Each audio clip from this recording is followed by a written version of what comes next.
शीर्षक अधूरी लालच। राजनगर नाम का एक छोटा सा कस्बा था। यहाँ के लोग मेहनती और सीधे सादे थे, पर कभी कभी दूसरों की तरक्की देखकर जलन भी कर बैठते थे। कस्बे में मोहन नाम का एक आदमी रहता था, जो एक छोटी किराने की दुकान चलाता था। उसका जीवन सामान्य था, न बहुत अमीर न बहुत गरीब, लेकिन उसके दिल में एक कमी थी, लालच। एक दिन कस्बे में खबर फैली कि पास के जंगल में एक पुराने पीपल के पेड़ के नीचे सोने का घड़ा दबा है। यह सुनते ही मोहन के मन में हलचल मच गई।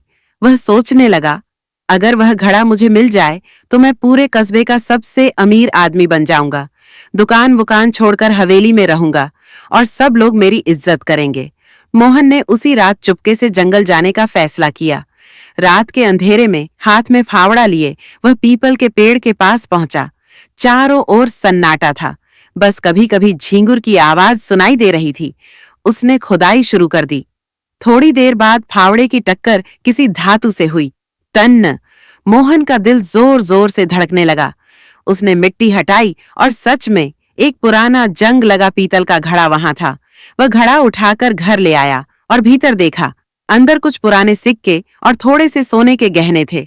मोहन खुशी से झूम उठा, पर तभी उसकी नजर घड़े के तल पर एक कागज पर पड़ी।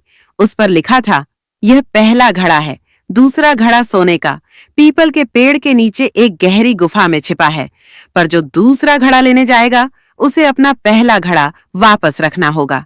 मोहन का लालच और बढ़ गया।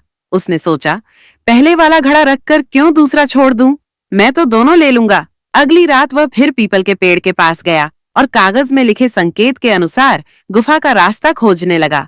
कुछ देर में उसे एक संकरी सीढ़ी मिली जो गुफा में जाती थी।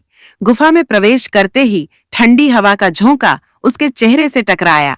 अंदर अंधेरा था, पर मोहन ने लालटेन जला रखी थी। जैसे जैसे वह आगे बढ़ा, उसे एक चमक दिखने लगी। सच में वहां दूसरा घड़ा था और वह पूरी तरह सोने से भरा हुआ था। मोहन ने उसे छूते ही अपने सपनों की हवेली, महंगी गाड़ियां और शानो शौकत की कल्पना कर ली। वह घड़ा उठाने ही वाला था कि अचानक गुफा की दीवार से अजीब सी आवाज आई, लोभ का मूल्य चुकाना पड़ता है। मोहन डर गया, पर उसने आवाज को नजरअंदाज किया। उसने दोनों घड़े उठाने की कोशिश की, पर वे असाधारण रूप से भारी हो गए। जितना वह खींचता उतना ही उसका शरीर थकने लगता। तभी जमीन हिलने लगी, गुफा का रास्ता टूटने लगा। मोहन ने जान बचाने के लिए पहला घड़ा छोड़ दिया और दूसरे घड़े को लेकर भागने लगा। जैसे ही वह गुफा के मुहाने पर पहुंचा, उसका पैर फिसल गया और वह सीढ़ियों से नीचे गिर पड़ा। लालटेन बुझ गई, अंधेरा छा गया। जब उसे होश आया तो वह बाहर था, पर उसके हाथ खाली थे। न पहला घड़ा न दूसरा, दोनों गायब हो चुके थे, जैसे कभी थे ही नहीं। वह समझ गया कि लालच ने उसे सब कुछ खोने पर मजबूर कर दिया।